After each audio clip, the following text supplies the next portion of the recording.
BNP has proposed amendments in 62 areas of the Constitution, including establishing roles for a Deputy Prime Minister and Vice President.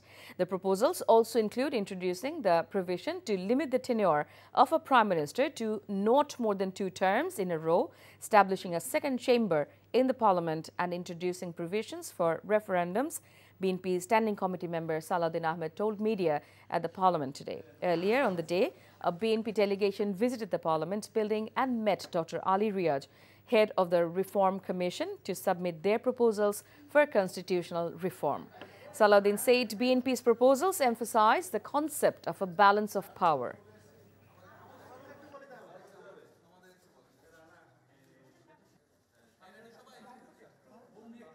আমরা রাষ্ট্র ক্ষমতায় প্রধানমন্ত্রী এবং রাষ্ট্রপতির মধ্যে ক্ষমতার ভারসাম্য আনয়নের জন্য বিধান রেখেছি এবং পরপর 2 বারের বেশি প্রধানমন্ত্রী পদে কেউ আসীন হবেন না সেই বিধান রেখেছি। আমরা নতুন করে পার্লামেন্টের উচ্চকক্ষ সৃষ্টির বিধান প্রস্তাব করেছি। নতুন পদ হিসেবে উপরাষ্ট্রপতি উপপ্রধানমন্ত্রী পদ সৃজনের বিষয়টা আগে এক সময় ছিল, সেটা আমরা পুনঃপ্রবর্তনের বিধান রেখেছি, প্রস্তাব করেছি। তত্ত্বাবধায়ক সরকার পুনঃপ্রবর্তন এবং গণভোটের বিধান, যেটা আর্টিকেল 8, 46, 48, 56 and 142 itself, যেগুলো পরিবর্তন আনতে গেলে এবং প্রস্তাবনাতে পরিবর্তন আনতে গেলে যে গণভোটের বিধান ছিল, যেটা আওয়ামী লীগ উড়িয়ে দিয়েছিল, সেগুলো পুনঃপ্রবর্তনের জন্য আমরা প্রস্তাব করেছি।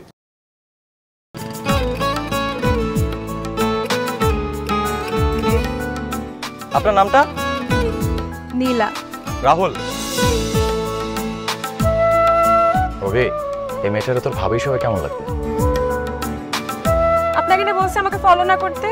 ফলো কেন করতেছিলেন? আপনাকে দেখতে ইচ্ছে করে আমার, আপনার সাথে কথা বলতে ইচ্ছে করে, আমি কি করব ঠিক বুঝতে পারছি না।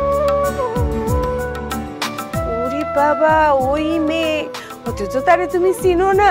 হ্যাঁ,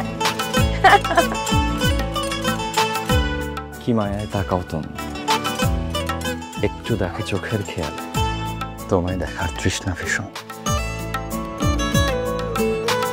ভালোবাসায় বলছি দেনা পাওনা থাকে? অবশ্যই থাকে, ভালোবাসা সবকিছু থাকে।